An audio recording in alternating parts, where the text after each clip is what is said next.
নমস্কার, শুভ্র রাত্রির আরও একটি সরাসরি আয়োজনে আপনাদের প্রত্যেককে স্বাগত জানাই। আপনারা যারা প্রতি রাতে আমাদের সঙ্গে এই সময়টাতে যুক্ত হন, আপনারা জানেন আমরা এক এক দিন এক একটি বিষয় নিয়ে এক একটি ভাবনা নিয়ে আপনাদের সঙ্গে কথা বলতে চাই। আজকেও ঠিক তেমনই আমরা একটি বিষয় নিয়ে আপনাদের সঙ্গে কথা বলবো। যে বিষয়টি নিয়ে কথা বলবো, বিষয়টি অত্যন্ত অত্যন্ত অত্যন্ত প্রাসঙ্গিক এবং আমার মনে হয় ঘরে ঘরে আপনারা যারা মা বাবারা রয়েছেন, আপনারা যারা অভিভাবকেরা রয়েছেন, আপনারা যারা ছেলে মেয়েদের নিয়ে নানা কারণে চিন্তিত, আপনাদের জন্য আজকের এই অনুষ্ঠানটি অত্যন্ত গুরুত্বপূর্ণ। আমি কিছু তথ্য আপনাদের সঙ্গে ভাগ করব। আমরা ক্রমান্বয়ে এই অনুষ্ঠানটি যখন সামনের দিকে এগিয়ে নিয়ে যাব, আমি বলার চেষ্টা করব আপনাদেরকে তথ্য দিয়ে যে আসলে আমরা কোথায় দাঁড়িয়ে আছি। আমার ইতিমধ্যেই মাথার ওপরে আপনারা দেখছেন দু তিনটি লাইন আমরা বলে দিয়েছি আজ আসলে অনুষ্ঠান কি নিয়ে। আমরা দেখতে পাচ্ছি এবং গবেষণা বলছে, বৈজ্ঞানিক গবেষণা বলছে, আমাদের দেশের ছোট ছোট ছেলেমেয়েরা তাদের চোখের সমস্যা 1999 সালের থেকে যদি আজকের তারিখে হিসেব করা হয় তাহলে 5 গুণ বেড়েছে। শুধু তাই নয়, বিশ্ব স্বাস্থ্য সংস্থা অর্থাৎ WHO প্রকাশ্যে এসে বলছে তাদের সমস্ত তথ্য এবং দাবি নিয়ে যে আমাদের দেশ কিন্তু 2050 সালে প্রায় 48% ছেলেমেয়েরা তারা মায়োপিয়ায় আক্রান্ত হবে। অর্থাৎ কাছের জিনিস টুকটাক দেখতে পারলেও দূরের জিনিস কিন্তু ভালো করে দেখা যাবে না। ছোট ছোট ছেলেমেয়েরা তাদের মোবাইল ব্যবহার, ল্যাপটপ ব্যবহার, তাদের প্রাত্যহিক জীবন, বইপত্র পড়াশোনা করার চাপ ইত্যাদি নিয়ে বিষয়টি অত্যন্ত অত্যন্ত গুরুত্বপূর্ণ এবং আমার মনে হয় আজকের এই আলোচনায় আপনারা যারা সামিল হবেন, আপনারা নিজেদের বাড়ির অভিজ্ঞতা, নিজেদের ছেলে মেয়েদের অভিজ্ঞতা এবং ডাক্তারবাবুদের কাছে গেলে তাঁরা কি বলছেন সেই সব কথাও আপনারা আজ আমাদের সঙ্গে ভাগ করতে পারবেন। আমি আপনাদের আজকের এই আলোচনা থেকে বেশ কিছু তথ্য পড়ে শোনাতে চাই, কারণ এই বিষয়গুলো মুখস্থ রাখা সম্ভব নয় এবং এগুলো বানিয়েও বলা যাবে না। আপনারা শুনলে অবাক হবেন যে বিশ্ব স্বাস্থ্য সংস্থার চেতাবনী 2050 সালে মহামারী হিসেবে দেখা দেবে মায়োপিয়া। বিশ্বের অর্ধেক মানুষ কাছের জিনিস ঠিকঠাক দেখতে পেলেও, মন দিয়ে শুনবেন, বিশ্বের অর্ধেক মানুষ কাছের জিনিস ঠিকঠাক দেখতে পেলেও দূরের বস্তু প্রায় কিছুই দেখতে পাবেন না। ভারতের অবস্থা এখনই যথেষ্ট শোচনীয়।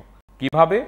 গবেষণা বলছে, গবেষণায় স্পষ্ট যে 2030 সালে 5 থেকে 15 বছর বয়সীদের প্রায় 32% মায়োপিয়ার শিকার হবে।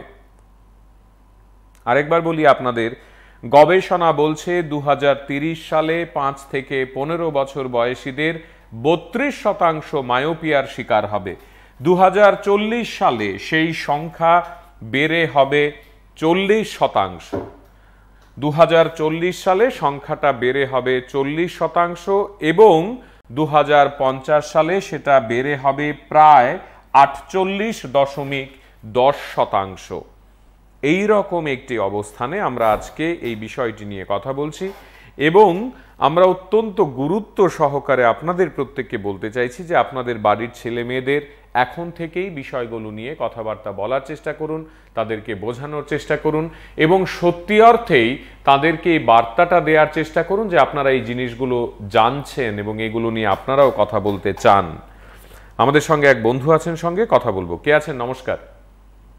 হ্যালো, আমি আগরতলা থেকে বলছি। হ্যাঁ, বলুন।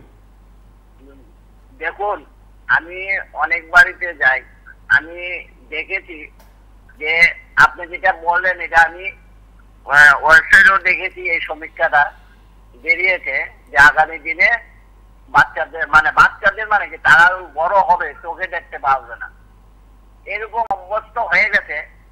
আমি একজনের বাড়িতে গেলাম, দেখলাম ভদ্রলোক জল দেয়, তো বলছে আমার বাচ্চাটা না রাত্রেবেলা খায় না মোবাইলটা না দিলে। আমি বললাম আপনি একজন পিতা হয়ে এই ছোট্ট শিশুটাকে আপনি মোবাইল দিচ্ছেন, ভাত খায় না বলে, এটা কি আপনি ভালো কাজ করছেন? পাশাপাশি আপনাকে বলি, আমার আত্মীয় স্বজনের মধ্যে আমার এই নিয়ে অনেক ঝগড়া হয়েছে। আমি এটা ওদেরকে বলছি যে এখন শিশুর সময়, এখন যদি মোবাইলটা ওদেরকে দিয়ে দেওয়া হয়, মোবাইলের মধ্যে ভালো জিনিসও আছে, খারাপ জিনিসও আছে, কোনটা দেখবে কোনটা ইয়ে করবে এটা কিন্তু চোখেও ক্ষতি হবে। হ্যাঁ, চোখেও ক্ষতি করবে। যেমন ধরুন আমার মেয়ে বিএড করছে, এখন মোবাইলে আসছে, ইয়ে তো দেখতে হচ্ছে, কিন্তু মাইনাস পয়েন্ট কিন্তু চলে এসছে এখনই। আমি আপনাকে বলছি, আমি ওকে বলছি শুধু লেখা ছাড়া বাকি সময় মোবাইল ইউজ করতে পারবে না। আবার এটাও আমরা পাশাপাশি দেখি, আপনাদের চ্যানেলও দেখি, বাপমারা একটু কড়াকড়ি হলে পরে মা মোবাইলটা নিয়ে গেছে, পড়াশোনা করিস না কেন, মোবাইল নিয়ে সারাদিন থাকি, মা দোকানে গেছে, মেয়েটা সুইসাইড করে ফেলেছে। সেটাও আপনাদের চ্যানেলে আমরা দেখেছি। এখন অভিভাবকদের কি করা? আমার প্রশ্নটা অভিভাবকদের কি করা? আমি তো যখন যেখানে যাচ্ছি দেখছি, আমি প্রতিবাদ করছি, বোঝানোর চেষ্টা করছি, আগামী দিনে কিন্তু অন্ধ হয়ে যাবে, চোখে দেখতে পাবে না, চশমা দিয়েও দেখতে পাবে না, হাই পাওয়ারের চশমা লাগবে এবং বড় গ্লাস লাগবে, তখন চোখের ওজন চশমার ওজন হয়ে যাবে তার চোখের থেকেও বেশি, শরীরের থেকে বেশি, তখন কিন্তু খুব ক্ষতিকারক হবে। কিন্তু আমি একটা জিনিসে দেখেছি, মানে পড়েছি কি, চীনে কিন্তু এই জিনিসটাকে আমরা যেমন রিহ্যাবে পাঠাই, চীনে কিন্তু এই মোবাইলের জন্য রিহ্যাব সেন্টার পর্যন্ত খুলেছে। আপনি জানেন কিনা জানি না, আমি ওয়েবসাইটে দেখেছি এটা, যে চীনে রিহ্যাব সেন্টারও খুলেছে, তারা মোবাইলে আসক্ত হয়ে গেছে চীনে। তো এই জায়গায় দাঁড়িয়ে আমি অভিভাবকদের বলবো আপনার মাধ্যমে, দয়া করে বাচ্চাদের থেকে একদিন খাবে না, 2 দিন খাবে না, 3 দিন খাবে না, 4 দিনের দিন কিন্তু ভাত খাবে, আপনি মোবাইলটা দিয়ে ভাত খাওয়াবেন না। এতে ক্ষতিটা কিন্তু আপনার সন্তানের হবে, আপনার পরিবারের হবে। যখন বড় হবে চোখে দেখতে পাবে না, তখন কিন্তু আপনাকেই কষ্ট পেতে হবে, আপনাকে দৌড়ে যেতে হবে বিভিন্ন গানে। কিন্তু তখনও কিন্তু রেটিনাটা, আমাদের চোখের মেইন হলো রেটিনা।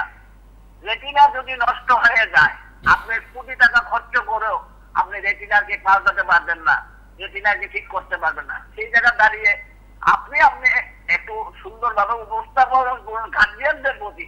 আমি অনেক ফ্যামিলিতে যাই, এই নিয়ে আমার মধ্যে বাদ বিতণ্ডা হয়, রাগ হয়, অভিমান হয়, আমার আত্মীয় স্বজনের মধ্যেও হয়, কিন্তু হলেও আমি প্রতিবাদটা কিন্তু আমি বন্ধ রাখি না। কারণ এদেরকে আমি সজাগ করে দিতে চাই, বুঝাতে চাই যে তোমরা খারাপ রাস্তায় চলে যাচ্ছ, তোমরা এইগুলো অভ্যাসে পরিণত করছো, নেশায় পরিণত করছো। রাত যেমন একটা নেশা, মোবাইলও একটা নেশা। এই মোবাইল কিনে দিতে হবে। মাধ্যমিক পরীক্ষা দিলে পরে যখন আবদার করে আমার কিন্তু বাইক কিনে দিতে হবে পাস করে, এখন মোবাইল তো হয়ে গেছে ওদের বাধ্যবাধকতা, দিতে হবে। তুমি চুরি করো, ডাকাতি করো। যেমন আপনাকে বলছি, আমার বাড়িতে একজন মহিলা কাজ করে, আর মেয়েটা ক্লাস 8-এ পড়ে। মাকে বলছে আমি কিন্তু 9-এ উঠলে আমাকে মোবাইল কিনে দিতে হবে। মা কোথায় থেকে দেবে বলো, কোথায় থেকে দেবে? এই ধরনের অভিজ্ঞতা আমার কাছে সঞ্চয় আছে। আমি বিভিন্ন আপনার আশীর্বাদ, আমি বিভিন্ন ফ্যামিলি যাই, ছোট মাঝারি বড় লোক সবার ফ্যামিলি যাই, কিন্তু আমি এটা প্রতিবাদ করি, আমি এটা বোঝানোর চেষ্টা করি যে অন্তত এইখান থেকে দূরে সারান। কারণ আমি আপনি ওয়েবসাইটে আমি এটা দেখেছি, এই যে সমীক্ষাটা আপনি দিয়েছেন না, সেটা আমি দেখেছি আগামী দিনে ভারতবর্ষে কি অবস্থা হতে চলছে। ডাক্তাররা বলছে, আপনার ডাক্তাররা বলছে এই কথাগুলি, তো এই কথাগুলি আপনি একটু সুন্দরভাবে অভিভাবকদের একটু পড়া ভাষায় মনোভাইয়াদের বলে দিন। সঙ্গে থাকি। অনেক অনেক ধন্যবাদ। আপনি বিস্তারিতভাবে নিজের মতামত এবং অভিমান বা আপনার কথা, আপনার বক্তব্য আমাদের সঙ্গে ভাগ করেছেন। আমি তো মনোবিদ নই, আমি তো সেইভাবে বলতে পারবো না, কারণ এই নিয়ে পড়াশোনা করা দরকার। মনোবিদরা যেমনভাবে মা এবং বাবাকে বলবেন বা বোঝাবেন, আমার ভাষা তা হবে না। আমার ভাষা যেটা হবে সেটা চারপাশ দেখার ভাষা। আমার মনে হয় এই বিষয়টি এতই প্রাসঙ্গিক এবং ঘরে ঘরে এতই আলোচিত একটি বিষয় যে আমরা এর থেকে উত্তরণের পথ যদি খুঁজে বের করতে চাই, তাহলে শুরুতেই বের করতে হবে। অর্থাৎ আমার ছেলেটি বা মেয়েটিকে আমি যদি ক্লাস 8 পর্যন্ত মোবাইল হাতে দিয়ে রেখে তারপর হঠাৎ করে বলতে আরম্ভ করি তুমি মোবাইল দেখো কেন, তাহলে তার কোনো ফয়সালা করা যাবে না। বন্ধু আছেন সঙ্গে, কথা বলবো। কে আছেন? নমস্কার। নমস্কার, আমি বলছি। হ্যাঁ, প্রথমেই বলছি আমাকে একটু খানিকটা গল্প কথা। গণতন্ত্রের চতুর্থ মাধ্যমকে যদি আমরা সেলুট জানা ধরে রাখছে, প্রতিটি রাত্রি শিবরাত্রি কিন্তু আমাদের জন্য, রাজ্যবাসীর জন্য। ওরা কিন্তু আশা করে না কি পেলাম, কতটা বিজ্ঞাপন পেলাম, কতটা কি পেলাম না, মানুষ কতটা কি আমরা দিতে পারি। মানুষকে যদি দিতে পারি আমরাই প্রকৃত সংবাদ মাধ্যম। এই ত্রিপুরার যে কিন্তু আজকে আমরা ফোনে আমরা কথা বলতে পারছি, মনে হয় আমার যদি ভুল না হয়, মনে হয় টিভি24। আজকের ঘটনাটা দেখুন না, কতটুকু বেদনাদায়ক আমাদের জন্য। আমরা যখন বাচ্চাদেরকে দুধ খাওয়াচ্ছি, মোবাইলটা ঠিক না, আমরা একটা কথা বলবো, আমরা ঘরে শিশুদের সামনে মোবাইলে কথা বলবো না, তাহলে আমাদের লাভ। নমস্কার। ঠিক, আমার তাই মনে হয়। আমরা প্রথম দিন যখন এই যাত্রাটা শুরু করলাম মোবাইলটি হাতে দিয়ে, আমরা প্রথম দিন যখন মোবাইলটা তার কাছ থেকে একটু দূরে রেখে তাকে ভাত খাওয়ানোর জন্যে কিংবা ঘুম পাড়ানোর জন্যে কিংবা তার কাছ থেকে একটু সময় নিজেদের মতো করে অতিক্রান্ত করার জন্য তার হাতে একটি মোবাইল ফোন দিয়ে দিলাম, আমরা ক্ষতি বা সর্বনাশ সেদিন থেকেই করছি। আগামী 25 বছরে ভারতের প্রতি 2 শিশুর 1জন মায়োপিয়ায় আক্রান্ত হবে। শুনবেন মন দিয়ে দর্শক বন্ধুরা, আজকে আপনারা যারা এই অনুষ্ঠান দেখছেন আপনাদের প্রত্যেকের কাজে লাগবে। এগুলো আমার কথা নয়, এগুলো বিজ্ঞানের কথা, এগুলো এডিটোরিয়াল পেজে, এই দেশের অন্যতম জনপ্রিয় একটি পত্রিকার এডিটোরিয়াল পেজে প্রকাশিত সম্পাদকীয়র ঠিক পাশের যে প্রতিবেদন তার কথা। সেখানে বলা হচ্ছে আগামী 25 বছরে ভারতের প্রতি 2 শিশুর 1জন মায়োপিয়ায় আক্রান্ত হবে। তাদের চোখে থাকবে হাই পাওয়ারের চশমা অথবা কন্ট্যাক্ট লেন্স। মায়োপিয়ার কারণে প্রাপ্ত বয়সে বিভিন্ন চাকরি হাতছাড়া হতে পারে, দৈনন্দিন কাজকর্মেও ঘনাবে প্রতিবন্ধকতা, চুকবে খেলাধুলার পাঠ। ক্ষীণদৃষ্টি শিশুরা ক্রমশ ঘরকুনো হয়ে মোবাইল বা কম্পিউটারে গেমের বিষাক্ত নীল আলোর ভুল ভুলাইয়ায় পথ হারাবে। পাল্লা দিয়ে মায়োপিয়ার থাবাও চওড়া হতে থাকবে। চশমা বা কন্ট্যাক্ট লেন্স অগতির গতি হয়ে উঠবে। এনসিআরবির হিসেবে ভারতে 83% সড়ক দুর্ঘটনায় দায়ী নাকি চালকদের ক্ষীণদৃষ্টি। চশমা পরলে ড্রাইভাররা কাজ হারাবে, তাই চোখে দেখতে না পেলেও চশমা নইব নইব চ। ভারতের মতো দেশে চশমা বাস্তবিক বিড়ম্বনা। এই রকম একটি প্রেক্ষাপটে আমরা যখন আজকে আলোচনা করছি আপনাদের সঙ্গে, তখন মনে রাখতে হবে আমাদের প্রত্যেকের সমানভাবে সজাগ সচেতন থাকতে হবে। আমরা আজ মায়োপিয়া নিয়ে কথা বলছি, চোখের অন্যান্য সমস্যা নিয়ে কথা বলছি, এবং এগুলোর প্রধান কারণ ল্যাপটপ, মোবাইল ফোন ইত্যাদি ব্যবহার। বন্ধু আছেন সঙ্গে, কথা বলবো। কে আছেন? নমস্কার। নমস্কার, সুবিধা বাজারঘাট থেকে আব্দুল্লাহ বলছিলাম। হ্যাঁ বলুন।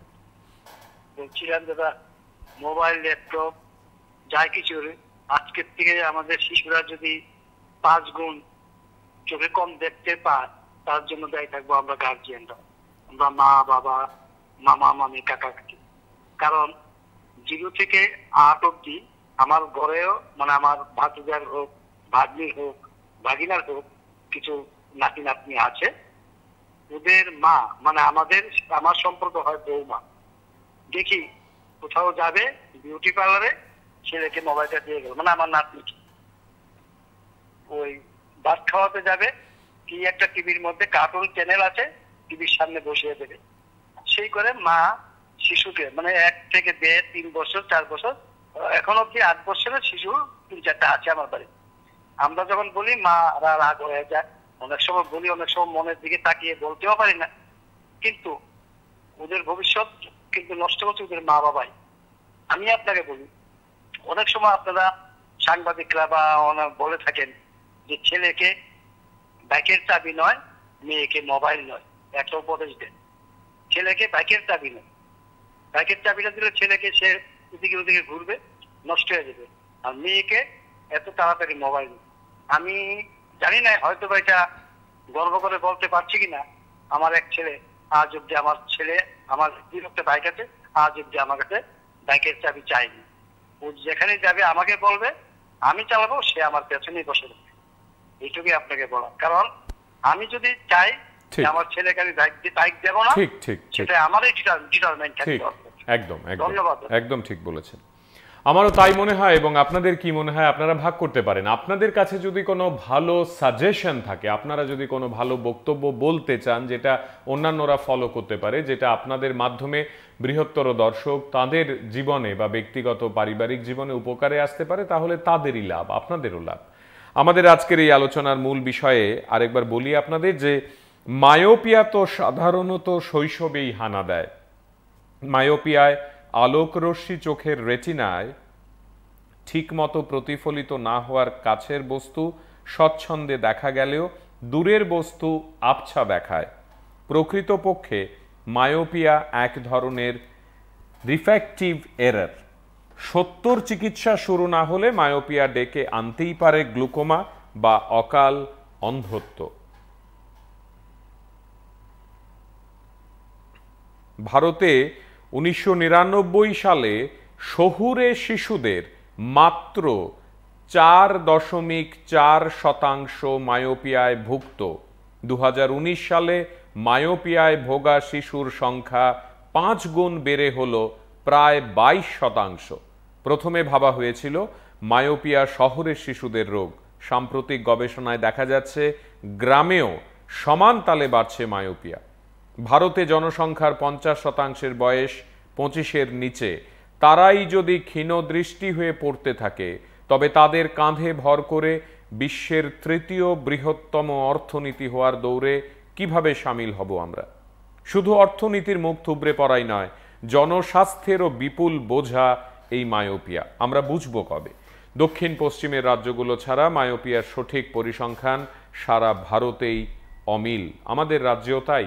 আমরা আমাদের রাজ্যে মায়োপিয়ার মোট ছাত্রছাত্রী কিংবা ছেলেমেয়েরা কতজন সেই অর্থে বলতে পারবো না। আমার মনে হয় এই বিষয়গুলো নিয়ে আমাদের অত্যন্ত জরুরিভাবে কথা বলা প্রয়োজন। আজকের এই আয়োজনে আমরা আনন্দিত আমাদের সঙ্গে যুক্ত হয়েছেন রাজ্যের বিশিষ্ট চক্ষু বিশেষজ্ঞ ডক্টর অমিত সেন মহাশয়। আমরা তার সঙ্গে কথা বলবো। মহাশয়, শোনা যাচ্ছে আমাদের কথা? হ্যাঁ, শোনা যাচ্ছে। সবাইকে নমস্কার। বলুন। অনেক ধন্যবাদ, আপনি আমাদের সঙ্গে এত রাতে যুক্ত হয়েছেন। আজকে আমরা যে বিষয়টি নিয়ে কথা বলছি যে আমাদের দেশে জনস্বাস্থ্যের যা অবস্থা, আমরা দেখছি যে বিশ্ব স্বাস্থ্য সংস্থার সর্বশেষ যে রিপোর্ট তাতে বলা হচ্ছে 2030 সালে 5 থেকে 15 বছর বয়সীদের 32% মায়োপিয়ার শিকার হবে। 2040 সালে সেই সংখ্যা বেড়ে হবে 40%। 2050-এ সেটা হবে প্রায় 49%। আগামী 25 বছরে ভারতের প্রতি 2 শিশুর 1জন মায়োপিয়ায় আক্রান্ত হবে। এটা তো অত্যন্ত ভয়ঙ্কর একটি তথ্য। আমরা যেটা পত্রপত্রিকায় দেখছি, আন্তর্জাতিক জার্নালগুলোতে দেখছি এবং বিভিন্নভাবে এই বিষয়গুলো নিয়ে ইতিমধ্যেই আলোচনা শুরু হয়ে গেছে। আপনি একজন চক্ষু বিশেষজ্ঞ হিসেবে আমাদেরকে কি বলবেন, কি সতর্কবার্তা দিতে চাইবেন? হ্যাঁ, আপনি ঠিকই বলেছেন যে মায়োপিয়া অ্যাকচুয়ালি এখন একটা মারাত্মক বিষয়, বিশেষ করে স্কুল গোয়িং চিলড্রেনদের জন্য, যারা আমাদের ক্লাস 1, 2, 3, 4, 5 স্কুলে যাচ্ছে তাদের মায়োপিয়া যেটা আমরা বলি বাংলা ভাষায় যে দূরের দৃষ্টিটা আমাদের ক্ষীণ হয়ে যায়। বাচ্চাদের দূরে যে জিনিসটা দেখার যে ইয়েটা থাকে, নর্মাল যে রেঞ্জটা থাকে, ওটা থেকে আস্তে আস্তে দৃষ্টিটা কমে আসে। তো এটা বিভিন্ন কারণে হতে পারে। একটা তো হচ্ছে জেনেটিক, যে মা বাবার কারোর যদি মায়োপিক হয় তাহলে বাচ্চারাও হতে পারে। নেক্সট যেটা গুরুত্বপূর্ণ আর যেটা প্রিভেন্টেবল, সেটা হচ্ছে লাইফস্টাইল মডিফিকেশন। এখন কি হচ্ছে, আমাদের যারা আমরা সবাই ম্যাক্সিমাম মা বাবারাই হয়তো জব করে বা বিভিন্ন কাজে বিভিন্ন দিকে ব্যস্ত থাকি আমরা। তো কি হয়, আমরা বাচ্চাদের যত্ন নেওয়ার জন্য কি করি যে বাচ্চারা অনেক সময় যদি খেতে না চায় বা বিভিন্ন কারণে কোনো কাজে যদি আমরা বাচ্চাদের কন্ট্রোল না করতে পারি, তখন আমরা কি করি, এটা মোবাইল বা ট্যাব বা যে কোনো কিছু এটা দিয়ে রাখি। কন্টিনিউ বাচ্চারা সেটা ইউজ করতে থাকে। কন্টিনিউ যে জিনিসটাতে স্ক্রিন টাইম আমরা যেটা বলি, স্ক্রিন টাইম যদি স্কুল গোয়িং বা ডেভেলপিং আইগুলা, যে বাচ্চাদের যখন ওই 8 থেকে 9 বছর পর্যন্ত যেটা চোখটা ডেভেলপ হচ্ছে, ওই টাইমটাতে যদি স্ক্রিন টাইম অতিরিক্ত থাকে, তখন কি হয়, বাচ্চাদের যেই দূরে দেখা যে জিনিসটা এটা আস্তে আস্তে চলে যায়। তো তখন আরেকটা হচ্ছে যে স্কুল গোয়িং স্টুডেন্টদের যে প্রপার যে আই চেক আপটা, এটা আমাদের কান্ট্রিতে বা আমাদের স্টেটে হচ্ছে না। তো এটার যেটা আমরা একটা বাচ্চার জীবনের ওই স্কুল গোয়িং টাইমটাতে 6 to 7 আওয়ার তারা স্কুলে থাকে। তো যেটা আমরা স্কুল টিচারদের যেটা করতে হবে, তাদের একটা ট্রেনিং করাতে হবে যে বাচ্চাদের মানে কোনো বাচ্চা যদি আমরা দেখি যে বাচ্চাটা পিঠের বেঞ্চে বসলে ব্ল্যাকবোর্ডের লেখাটি দেখছে না বা ঠিক করে ও নোটটা করে আনতে পারছে না বাড়িতে, তখন গার্জিয়ানদের দেখতে লাগবে যে আমার বাচ্চার সাডেনলি হ্যান্ড রাইটিং খারাপ হচ্ছে কিনা বা ওর ল্যাক অফ কনসেন্ট্রেশন হচ্ছে কিনা। আরেকটা কি হয় বাড়িতে আমরা প্রায়ই লক্ষ্য করি যে বাচ্চারা টিভিটার সামনে গিয়ে দেখার প্রবণতাটা বেশি হয়, মানে এগুলো হচ্ছে আর্লি সাইন। তো ওই সাইনগুলো আমাদের লক্ষ্য রাখতে লাগবে আর কন্ট্রোল করতে লাগবে।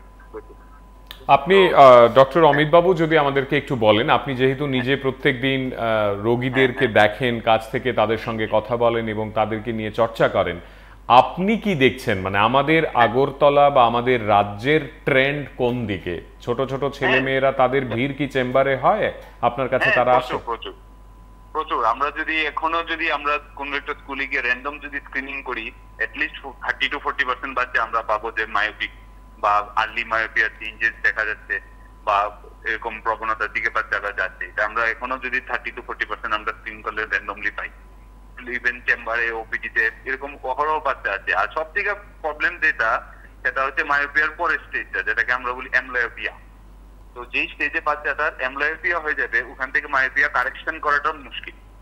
নর্মালি তো মায়োপিয়া আমরা গ্লাস দিয়ে কারেক্ট করে দিই, কিন্তু অ্যামব্লায়োপিক স্টেজে যখন যাবে দৃষ্টির প্রবলেমটা, তখন এটা চশমা দিয়েও কভার করা যায় না। তো ওই স্টেজটা হচ্ছে মারাত্মক। আর যেটা আমি বলছিলাম যে স্ক্রিনিংটা কি করতে হবে, মা বা বাবার লক্ষ্য রাখতে হবে যে বাচ্চার পড়তে, অনেক সময় আমরা কি করি যে বাচ্চা পড়তে যায় না, এর জন্য কনসেন্ট্রেশন করতে পারে না বা বাচ্চাদের আমরা বকাবকি করি। অ্যাকচুয়ালি এটা ওর জন্য না, ও দেখতে পাচ্ছে না, ওর চোখে ব্যথা হয় বা মাথায় ব্যথা হয় যখনই ও পড়তে যায়, তখন ওর এই সমস্যাটা হচ্ছে। নেক্সট হচ্ছে যেটা হ্যান্ড রাইটিং। আমরা প্রায় বাচ্চাদেরকে বলি যে হ্যান্ড রাইটিং সুন্দর না, কিন্তু অ্যাকচুয়ালি ওর চোখের দেখাটা হচ্ছে না।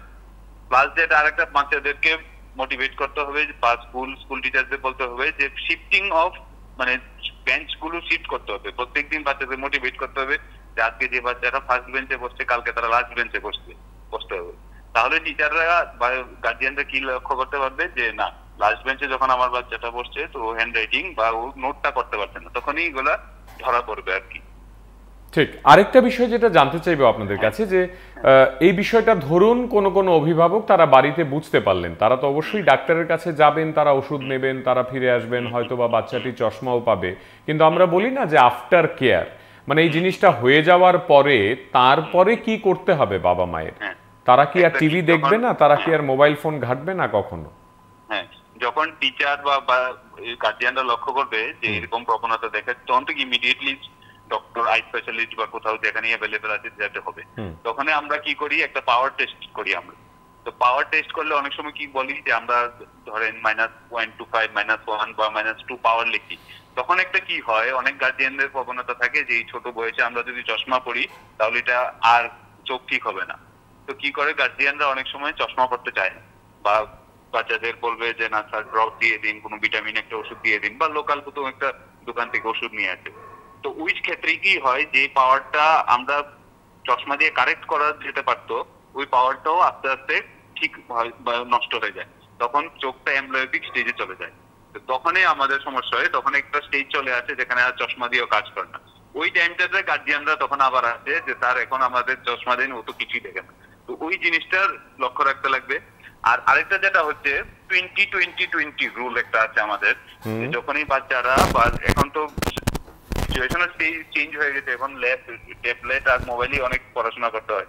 তো 20-20-20 রুল যেটা, বাচ্চাদের এনকারেজ করতে হবে প্রতি 20 মিনিট পরে আমি 20 ফুট দূরের কোনো একটা জিনিসকে 20 সেকেন্ড দেখবো, মানে ফোকাসটা চেঞ্জ করবো। বাহ, আরেকবার একটু বুঝিয়ে বলবেন দর্শকদের জন্য, যদি আরেকবার একটু বলেন 20-20-20 রুলটা যদি আরেকবার একটু বুঝিয়ে বলেন। 20 রুল মানে আমি কাছের কোনো কাজ একসাথে 20 মিনিটের বেশি করব না।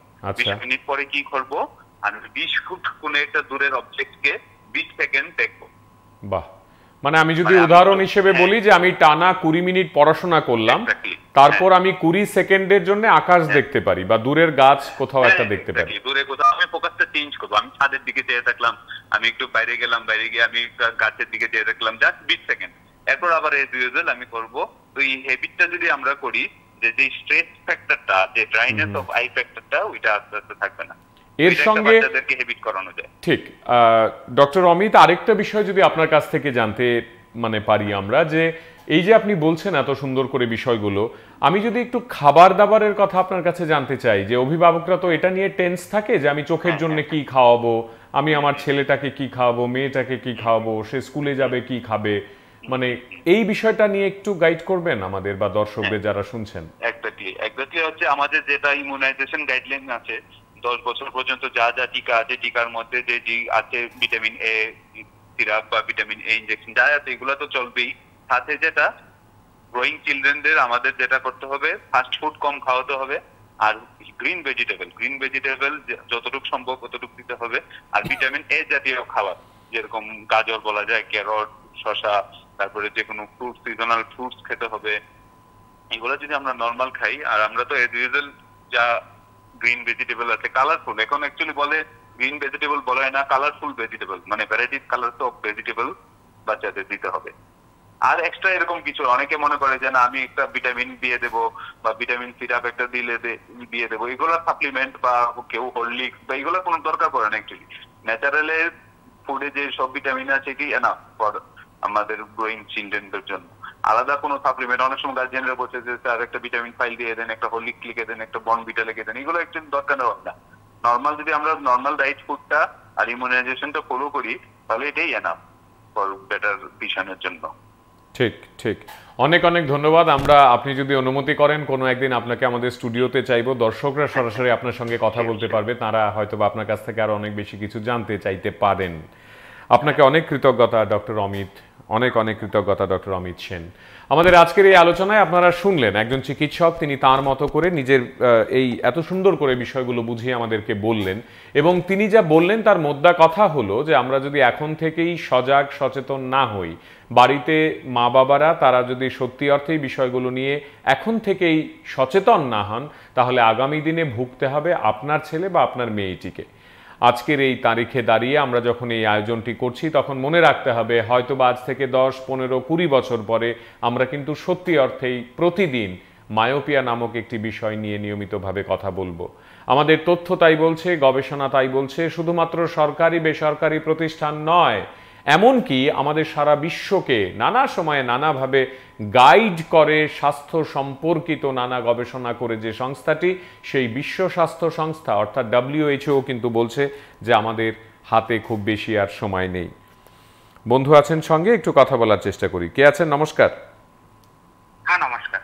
হ্যাঁ, তো ডাক্তারবাবুকে অনেক অনেক শুভেচ্ছা, ধন্যবাদ। রথ আসছে তার প্রাক মুহূর্তে আর কি। তো ঘটনা হলো আমাদেরকে যেভাবে বুঝিয়েছেন ঠিক আছে, কিন্তু আমার একটা জিনিস বলার আর কি, কোভিডের সময় সবচেয়ে বেশি ছেলে মেয়েদেরকে দেওয়া হয়েছে মোবাইলটা। এটা বিদ্যালয়ে আপনার মোবাইল ব্যবহার করা যাবে না ক্লাসরুমের মধ্যে, এটা ছিল। কিন্তু যেই কোভিড শুরু হলো কি অনলাইন ক্লাস, ওটার থেকে সব শিশুরা, সব বলবো না, কিছু কিছু শিশুরা মোবাইলের মাধ্যমে সবকিছু ক্লাস করছে। ওইটা আজকের দিনে হয়তো কাল বা হয়তো ভালো। এটুকুই বললাম।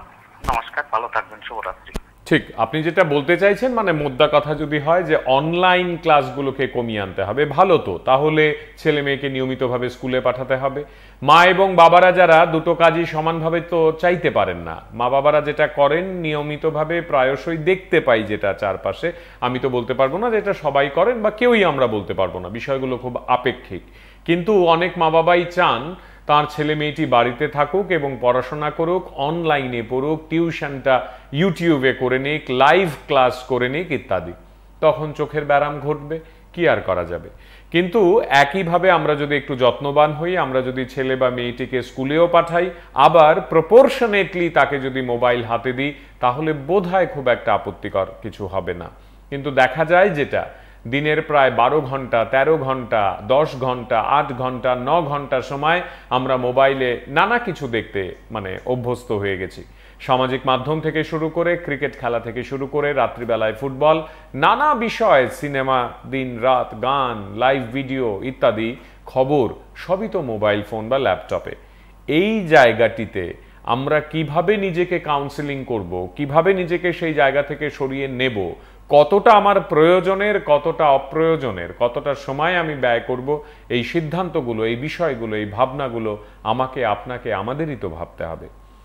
আমাদের আজকের এই আলোচনায় আমরা চেষ্টা করব আরও এক চিকিৎসকের সঙ্গে যুক্ত হতে। ডক্টর রণবীর রায় তিনি আমাদের সঙ্গে যুক্ত হবেন আমরা জানি, কিন্তু আজকের এই আলোচনায় আমরা প্রত্যেকে যে বিষয়গুলো নিয়ে কথা বলতে চাইছি সেগুলো নিয়ে আপনারা কি মনে করছেন? ইতিমধ্যেই এক বন্ধু তিনি লিখে পাঠিয়েছেন, ধন্যবাদ PB24, অত্যন্ত প্রাসঙ্গিক এবং গুরুত্বপূর্ণ একটি বিষয় নিয়ে আপনারা কথা বললেন।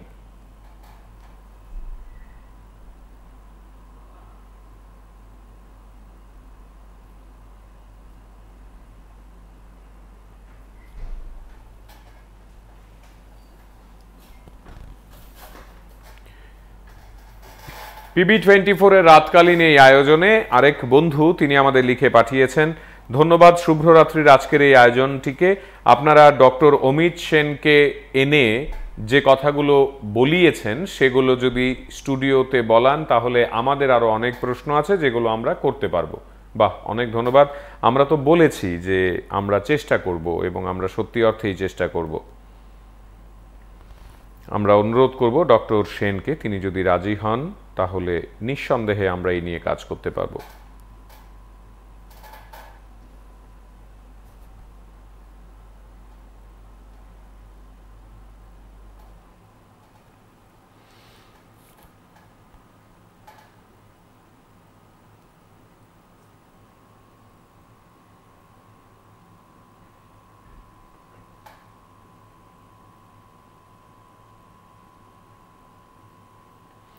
আমাদের আজকের এই আলোচনায় আপনারা যারা যুক্ত হয়েছেন আপনাদের সকলের জন্য বলি, কিছুকাল আগেও কিন্তু মনে করা হতো জিনগত অসুখ মায়োপিয়া, বাড়িতে মায়োপিয়া থাকলে বংশতির সূত্রে শিশুটির মায়োপিয়াও অবশ্যম্ভাবী। পশ্চিম ভারতের শিয়া মুসলিম সম্প্রদায়ের উপর করা এক গবেষণায় দেখা যাচ্ছে জিনটির মিউটেশনের ফলে পুত্র সন্তানদের মধ্যে মায়োপিয়ার প্রকোপ বাড়ছে। মায়োপিয়ার এক্স লিঙ্কড বলেই তখন ভাবা হয়েছিল, পরবর্তীকালে দেখা গেল ধারণাটি ভ্রান্ত। দক্ষিণ ভারতে মায়োপিয়ার এক্সিয়াল লেংথ বৃদ্ধিতে চোখের মেমব্রেইন, ফ্রিজেল রিলেটেড প্রোটিন ইত্যাদি বিষয়গুলো নিয়ে আলোচনা শুরু হয়ে গেছে। ভিটামিন ডির ভূমিকাও সে যাত্রায় খতিয়ে দেখা হয়েছিল। চুলচেরা বিশ্লেষণের পরেও জিন বা ভিটামিন ডির অবিসংবাদী কোনো ভূমিকার হদিশ মায়োপিয়ার ক্ষেত্রে পাওয়া যায়নি। আমাদের আজকের এই আলোচনায় আমরা যখন এই বিষয়গুলো নিয়ে কথা বলছি, মনে রাখতে হবে আমাদের প্রজন্মকে বাঁচানোর তাগিদ থেকে আমরা এই আলোচনার উদ্যোগ নিয়েছি এবং যেভাবে বিশ্ব স্বাস্থ্য সংস্থা থেকে শুরু করে বিভিন্ন বৈজ্ঞানিক প্রতিষ্ঠান তারা এগিয়ে এসে বলছেন যে মায়োপিয়া আমাদের কাছে এখন একটা রিয়েল থ্রেট, তখন আপনাদেরকেও বুঝতে হবে এই বিষয়গুলো নিয়ে সচেতনতা বৃদ্ধি কতটা প্রয়োজন। আমরা আনন্দিত আমাদের সঙ্গে রাজ্যের বিশিষ্ট দন্ত চিকিৎসক ডক্টর রণবীর রায় তিনি যুক্ত হয়েছেন। আমরা তাকে আমন্ত্রণ জানিয়েছিলাম যুক্ত হওয়ার জন্যে, আমরা নিজেরাই তাকে টেলিফোন করেছি। ডক্টর রয়, শোনা যাচ্ছে আমাদের কথা? হ্যাঁ, শুনতে পাচ্ছি, বলুন। আসলে আজকে আমরা যে বিষয়টি নিয়ে কথা বলছি, আমরা অনুষ্ঠান শুরুর আগে আপনার সঙ্গে ভাগ করেছিলাম যে আমাদের দেশে প্রায় 5 গুণ বেড়েছে শিশুদের চোখের সমস্যা। এটা অত্যন্ত ভয়াবহ একটি বিষয় এবং WHO বলছে যে 2050 সালের মধ্যে আমাদের দেশের প্রায় 49% ছেলে মেয়েরা, যারা ছোট ছোট ছেলে মেয়েরা, তারা মায়োপিয়ার শিকার হবে। এই জায়গাটিকে কেন্দ্র করে আপনি একজন চিকিৎসক প্রতিদিন আপনার চেম্বারে এবং নানা জায়গায় মায়েরা বাবারা তারা আপনার কাছে আসেন, তাদের সঙ্গে আপনি খোশ মেজাজে গল্প করেন আমরা জানি, এবং শুধু তাই নয় আপনি সামাজিক নানা কর্মকাণ্ডের সঙ্গে যুক্ত, সেখানেও মানুষের সঙ্গে আপনার দেখা হয়, কথা হয়। ওভারঅল আপনার কি কমেন্ট এই বিষয়টিকে নিয়ে? আপনি বিষয়টিকে কিভাবে দেখেন চারপাশে? ধন্যবাদ আপনাদের সবাইকে। এই মুহূর্তে যে প্রসঙ্গে নিয়ে আমরা আলোচনা করছি সেক্ষেত্রে আমার কিছুটা বক্তব্য যদি বলতে লাগে, দেখো বর্তমানে বেশিরভাগ শিশুর শৈশবই কাটে ফ্ল্যাট বন্দি হয়ে। আমরা ফ্ল্যাটে থাকি, ফ্ল্যাটবন্দি থাকি, খোলা মাঠ কিংবা বাড়ির আঙ্গিনায় যে খেলার স্মৃতিগুলি থাকে সেগুলি খুব একটা গড়ে উঠছে না। শিশুরা কিন্তু দুরন্ত, কিন্তু তাদের আটকে থাকতে হচ্ছে শুধু একটা 2-3 কামরার ঘরে। তারা খুব বেশি সঙ্গ পাচ্ছে না, এবং মা বাবার ব্যস্ত জীবনের সঙ্গে তাল মেলানোর বয়সও কিন্তু তাদের এখনো হয়নি। তাই আমার ব্যক্তিগত পরিসরে মনে হচ্ছে অল্পেতেই শিশুরা একটু খিটখিটে হয়ে যাচ্ছে। শিশুকে সামলাতে গিয়ে যখন তখন তারাতে মোবাইল ফোন ধরে দিচ্ছেন অধিকাংশ অভিভাবক, এবং ওই সময় কাটানোর হিসাবে মাধ্যম হিসেবে টেলিভিশন বা মোবাইলকে ওরা বেছে নিচ্ছে। এতে মা বাবার সাময়িক স্বস্তি হচ্ছে, কিন্তু শিশুর জন্য একটা সমস্যার কারণ হয়ে দাঁড়াচ্ছে। কারণ টেলিভিশন এবং মোবাইলের দিকে তাকিয়ে থাকার কারণে শিশুর চোখে ক্ষতিকর প্রভাব খুব দ্রুতই প্রভাব পড়ছে। এবং খেয়াল করলে দেখতে পারবো আমরা যে আজকাল বেশিরভাগ শিশুর চোখে চশমা, কারণ খুব কম বয়সে তাদের চোখগুলি ক্ষতিগ্রস্ত হয়ে যাচ্ছে। এবং কয়েক মিনিটের মধ্যে স্ক্রিনের দিকে তাকিয়ে থাকবে। স্ক্রিনের আকার, যে আমরা টেলিভিশন দেখছি যে স্ক্রিনটা, সেটার আকার কিন্তু খুব একটা মাইনে রাখে। তো স্ক্রিনের আকার চোখের উপর সাংঘাতিক প্রভাব ফেলে। তো যত স্ক্রিনের ছবিটা বড় হবে তত কিন্তু তাদের চোখের উপর চাপটা কম পড়বে। কিন্তু শিশু যদি কোনো সিনেমা বা প্রোগ্রাম দেখে, তাহলে ফোন বা ট্যাবলেট বা টিভির পর্দায় দেখতে দেওয়া উচিত, আমি যেটা মনে করি এবং অনুভব করি। কিন্তু পর্দার আকার পরিবর্তন হলেই কি শিশুর চোখ ক্ষতির হাত থেকে রক্ষা পাবে এমনটা ভাবার কারণ নেই। ছোট পর্দার তুলনায় বড় পর্দা নির্বাচন করলে কিন্তু চোখের উপর কিছুটা হলো চাপ কম পড়বে। তো সেই ক্ষেত্রে বলতে গেলে অতিরিক্ত স্ক্রিনের সামনে থাকার কারণে শিশুর চোখে এই অদূরদর্শিতা বা মায়োপিয়া যেটা বলি সেটা কিন্তু হতে পারে। কারণ হিসেবে দেখা গেছে, যেটা আমি ফিল করছি, চোখে শিশুদের ক্ষেত্রে ওদের চোখটা খুব নরম থাকে। চোখে কর্নিয়ার কোলাজেন বলে একটা থাকে, সেটা খুব নরম থাকে।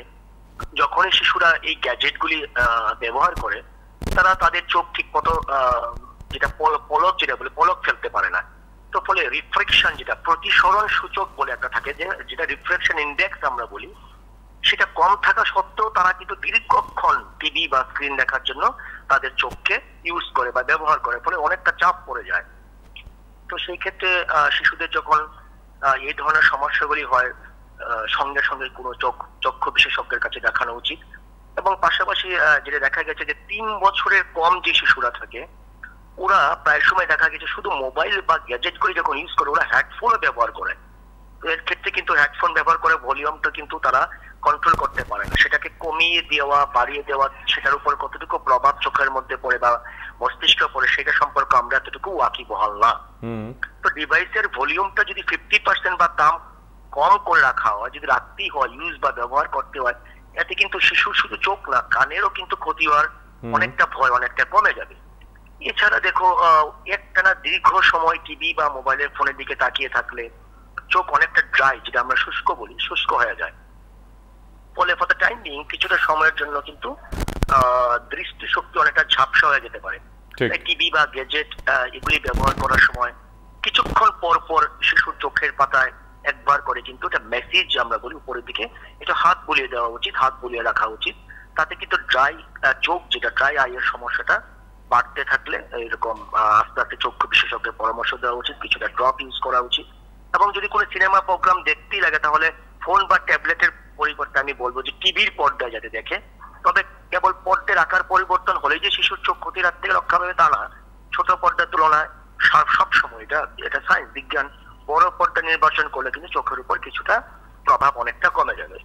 এটা আমি ব্যক্তিগতভাবে ফিল করি। বা যে চোখের যে পলক ফেলাটা, সেটা কন্ট্রোল হয় না কন্টিনিউ যদি অনেকটা সময় ধরে এইরকম ভাবে টিভি বা গ্যাজেট যদি অনেক সময় ইউজ করা হয়। তো প্রতিসরণ যে সূচকটা, যেটা আমরা বলি ভেক্টর ইন্ডেক্স, সেটা কম থাকা সত্ত্বেও কিন্তু দীর্ঘক্ষণ টিভি দেখা কিন্তু সাংঘাতিক ভাবে চোখকে ক্ষতিগ্রস্ত করে। এই জিনিসগুলি আমাদের লক্ষ্য রাখা উচিত। আর এই জিনিসগুলি, দৃষ্টিশক্তিটা খুব ইম্পর্টেন্ট।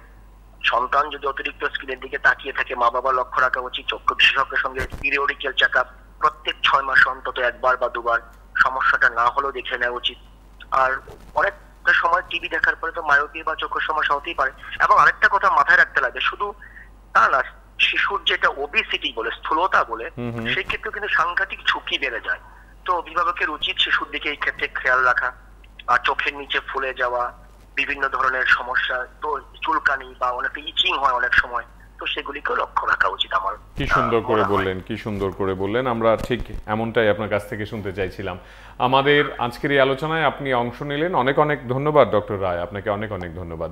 আপনারা যারা এই আলোচনায় যুক্ত রয়েছেন, আপনাদের প্রত্যেককে বলি আমরা এই নিয়ে বিশদ আলোচনা করব। আমরা অতিথিকে স্টুডিওতে ডাকবো, যিনি নিশ্চয়ই চক্ষু বিশেষজ্ঞ হবেন, তিনি আরো বিস্তারিত বলতে পারবেন এবং এই বিষয়টি নিয়ে আপনাদের নানা প্রশ্ন থাকবে। আমি নিশ্চিত আপনাদের প্রশ্নগুলোর উত্তরও ডাক্তারবাবু সরাসরি দিতে পারবেন। আজকে আমরা শুরুটা করলাম, সূত্রপাতটা করলাম, এই নিয়ে আলোচনা চলতে থাকুক না, আপত্তি তো নেই।